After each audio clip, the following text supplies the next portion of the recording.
Hello everybody, welcome to another episode of Autogefuel, today with me AJ and Jonas.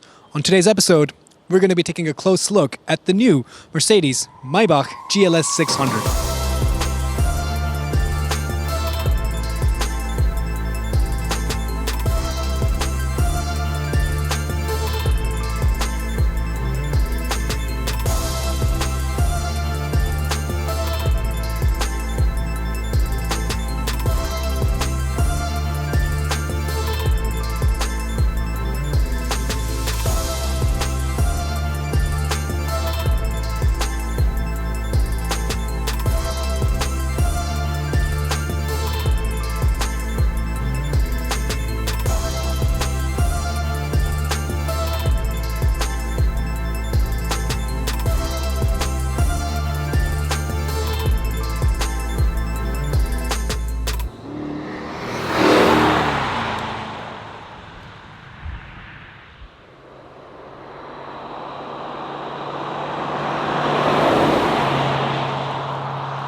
Let's take a look at the front, and isn't it imposing?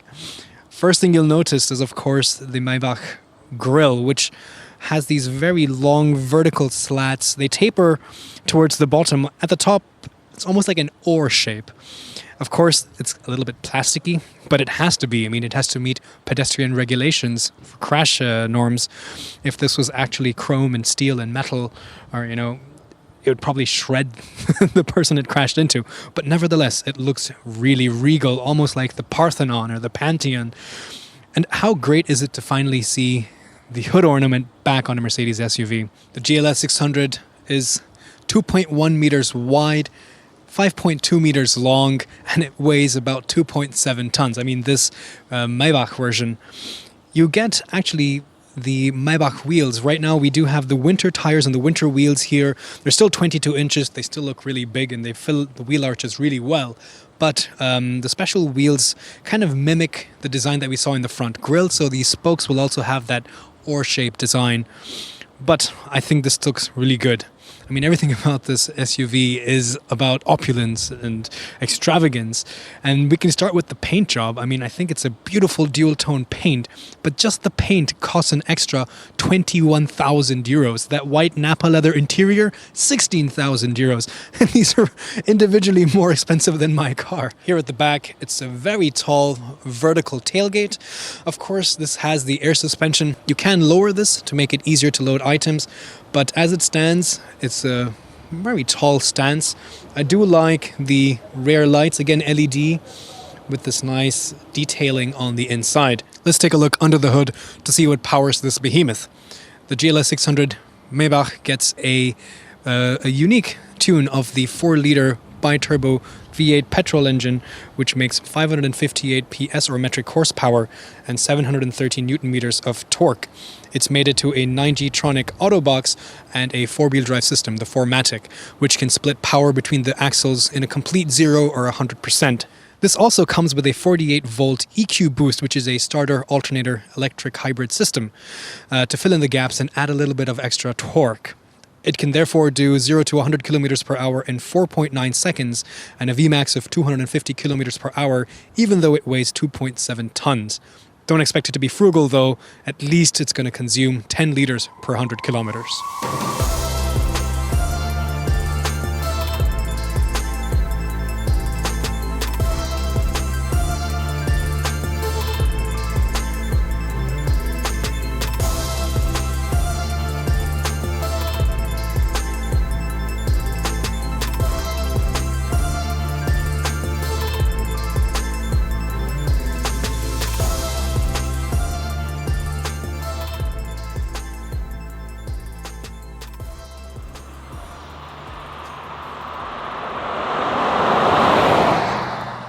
The seats have that brown piping. They also are perforated, so again, because of the ventilation, it really helps. Really soft and plush.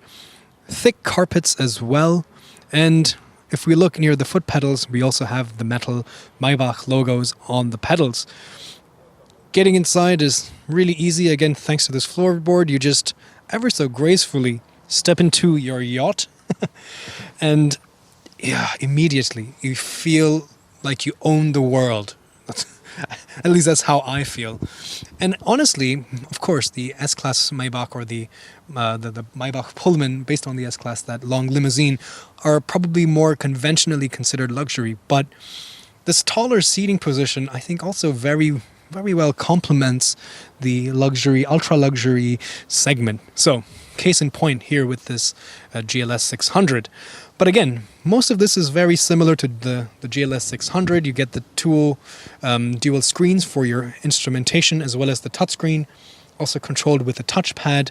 Let's take a look at the steering wheel. Like I mentioned, this comes with the optional wood on the steering wheel, which I think is so nice. Of course, it's a bit smooth and glossy and not necessarily very grippy, but this is not a sports car. So I think it looks really regal. You have a lot of controls on the left-hand side to change settings on the virtual instruments as well as the head-up display. And on the right-hand side, you have controls for the main screen and your volume and phone. Also, this car comes with a lot of advanced driver assistance systems, which also you can control on the steering wheel itself. The main instruments are also highly configurable. First of all, you can change the entire look and feel of this by using the Styles and Displays menu. And of course, you have things like Sport, Progressive, but I think you really just want to keep it in the Classic, which is what really reflects and highlights this Maybach style. So let's keep it back there. But even within this menu, you still have options like, for example, in the middle, if you want to see consumption or you want to see other displays like the time or the speed. A very large touchscreen in the middle, but of course if you don't want to use it as a touchscreen, there's a really nice trackpad in the bottom. You have options to connect your phone. The navigation is also really easy to understand. It's fairly slick and fast. There's radio, and of course you can set up the different type of massage that you want. And you also have a lot of nice ambient lighting, which you can select here as well. For the color and the brightness as well can be changed. In true Mercedes fashion, we have the vents located right here. In this case, they're 4. They're very quadrangular. Further down, always I love to see physical buttons and toggles and switches for the climate menu, which is really easy to use.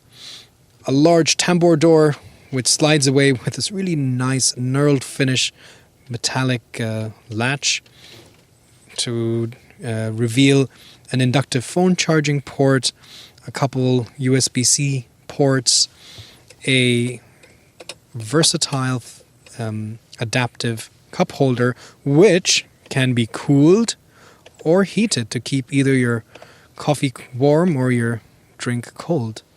Oh boy, now I'm super excited to check this out. Of course, the minute you open the back door, even the floorboards extend, and it's a very inviting, large entrance. And that's also because, yes, this is the same GLS platform, but the GLS, let's remember, is also a 3-row configuration. So instead of having 3 rows, they have moved the second row further back, and now you have just these 2 business class, kind of first class lounge seating here. So there's a lot more space between the front row and the second row, or the front and the back seats in this case, because there is no third row. Again, plenty of sound deadening everywhere. Anyway, enough chit-chat. Let's get inside. Wow. I'm going to move this pillow ever so slightly, ever so carefully over there so I can get more comfortable here. Large resounding thud as the door closes. I'm completely cocooned right now. I can, of course, lower these blinds. I can also, of course, open this large panoramic sunroof to let in a lot of light. This light-colored roof liner, it is in leather, unfortunately, which is not very eco-friendly. But this color, at least, brings so much more airiness into the cabin. Even the top here and along the speakers here, there's more ambient lighting. The ambient lighting is also here on the front seat, along the side of the doors, and even around me, around the back here. So it's really cocooning me. When they say ambient lighting, it is very ambient because it's everywhere. But check this out. There's a button here. I press it once. The front seat moves away. My seat gets reclined. The footrest raises. I don't want to dirty these 16,000 euro seats, so I'm going to keep my shoes away from them. But it goes up, and now I definitely feel like I own the world. There is no doubt in my mind at this moment. Again, I can retract everything back with a simple push of this button over here. The poor passenger over there, probably squished, but who cares? A lot of useful features here as well. Of course, you can see there's a large tablet.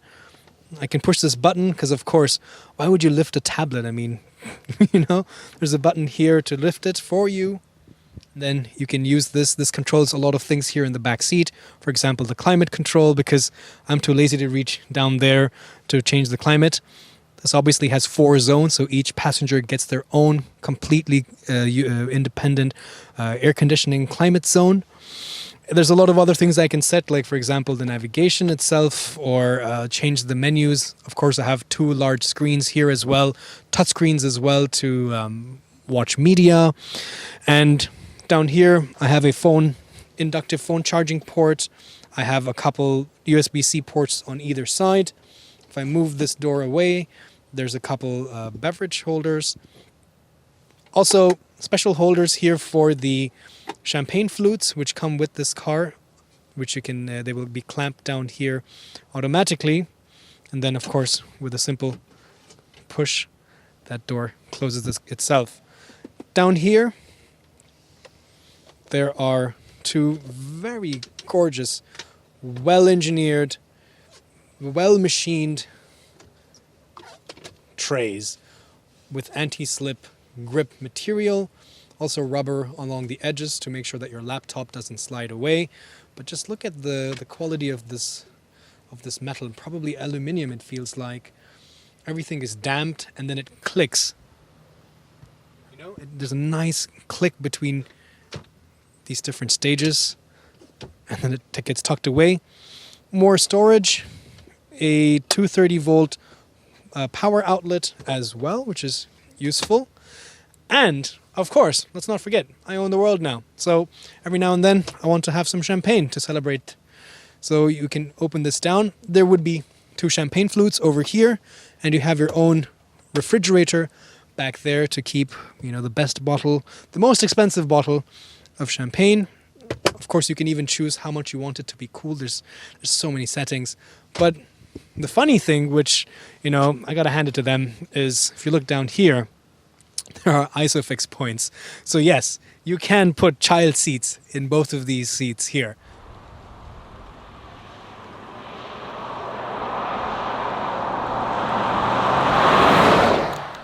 All right, let's start off our drive here on the Autobahn.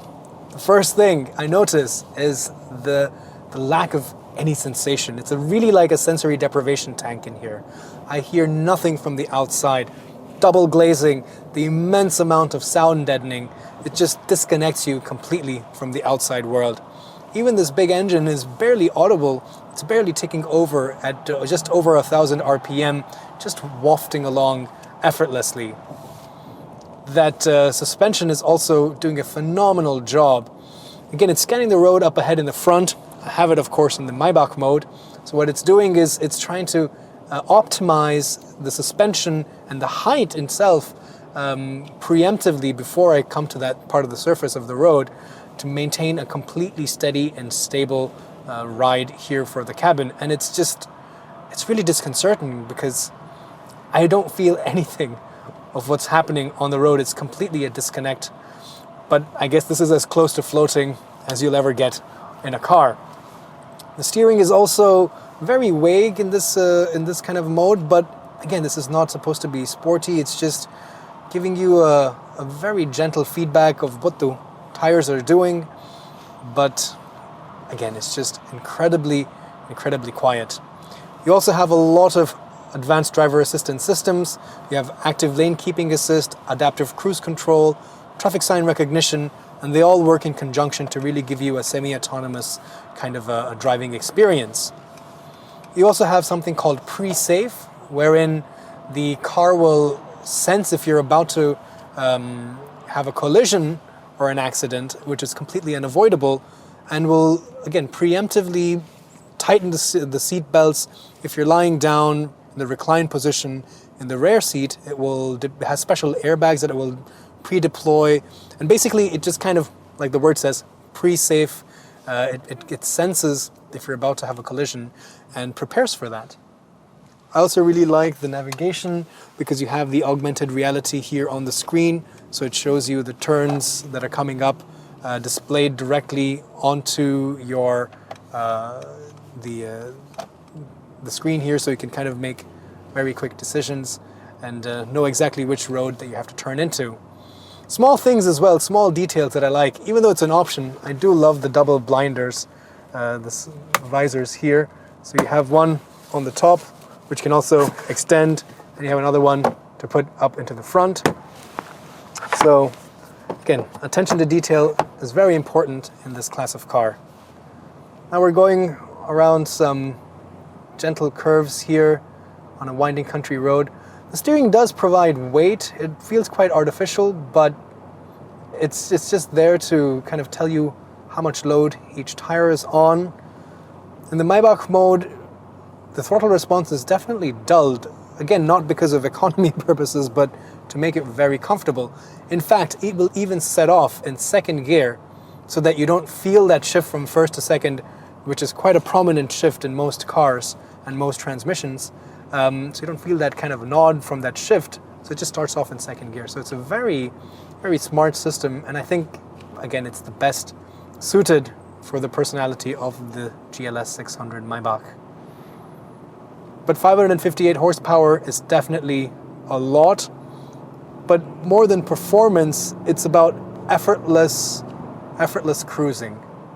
So you put your foot down. It's a very gradual acceleration. Of course, there is a sport mode. There's even an off-road mode. But even under braking, like right now, brake pedal feel it's a little bit numb, but it gives you confidence. But what kind of is, again, takes a little bit of getting used to is how the body just stays so level. Another thing I notice is because of how tall the sides of this SUV are, the cars that are passing, I can feel the wind that they're pushing onto this large surface a little bit more prominently. But visibility is really great. This tall seating position, again, I think really suits this ultra-luxury segment quite well. I have a great view out forward with this large windshield. That head-up display is also fantastic. I really like the Mercedes head-up display. They're very vivid. The colors are bright. It's very easy to read, and it's actually quite large. It spans a large expanse on your windshield, so it's very easy to see. The numbers are big. You don't have to squint, and you have large windows on the side. Of course, you have a 360-degree parking camera, so parking is really easy. We're in a narrow little village here, rather, and it doesn't feel too big. That being said, though, this does not have rear axle steering, which is not, in the beginning I was a little bit concerned, especially considering the expensive wheels, the expensive paint job, just the overall expense. Damaging something in narrow villages like this would have been quite disastrous. But to be honest, the front wheels turn, the steering angle is really significant, as is the case with most Mercedes cars. So it doesn't really, I'm not really missing that rear axle steering at the moment. You have to be careful in park garages because of course you can't swing the back around. But otherwise, it just is so effortless.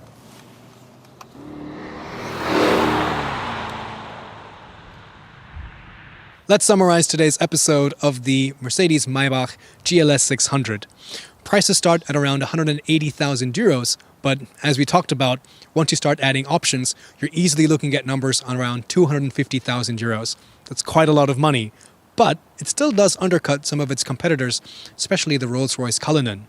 So, at the end of today's drive, we were getting numbers around 18.5 liters for 100 kilometers, which is of course a lot.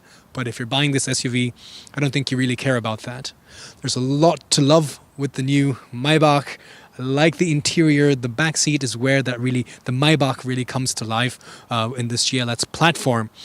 Ultimately, if you have this kind of money and you want this ultra-luxury SUV, you don't really have to stretch for the Rolls-Royce. This does almost everything that you would require. And it looks fantastic too. Let me know what you think. Put it down in the comments below. Thanks for watching, and I'll see you guys next time.